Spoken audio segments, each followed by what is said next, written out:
नमस्कार, मैं हूं प्रियांशा लाजरस और आप देख रहे हैं न्यूज प्लस 21। आइए एक नजर डालते हैं दिन की 10 खबरों पर। छत्तीसगढ़ में 15,000 स्वास्थ्य संयोजक हड़ताल पर, वैक्सीनेशन समेत दर्जनों प्रोजेक्ट होंगे प्रभावित। रायपुर में धरना देकर बोले जन घोषणा पत्र का वादा निभाओ। पेंड्रा में 8वीं क्लास के स्टूडेंट की बेरहमी से पिटाई, शरीर पर चोट, पीठ पर डंडे के निशान। जीपीएम में स्कूल के बाहर खेलने पर संचालक ने पीटा। Gully boy fame rapper Dharmesh Parmar का निधन, रणवीर सिंह समेत कई दिग्गज एक्टर्स ने इस पर शोक जताया है। फिलहाल मौत की वजह सामने नहीं आई है। आरजेडी सुप्रीमो लालू यादव की तबीयत ठीक नहीं है, उन्हें बेहतर इलाज के लिए रांची से दिल्ली ले जाने की तैयारी की जा रही है।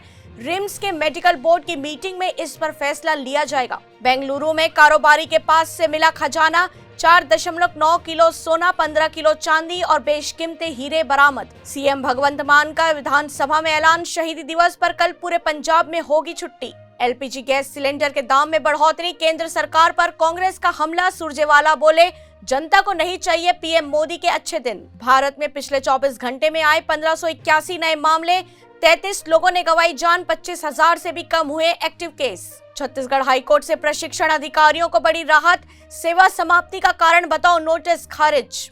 पुष्पा द राइज में समांता के बोल्ड और हिट सॉन्ग के बाद अब दूसरे पार्ट में दिशा पटानी दिखाएंगी अपनी अदाएं। ऐसे ही तमाम जानकारियों से लगातार अपडेट रहने के लिए हमारे चैनल को लाइक और सब्सक्राइब करना ना भूलें।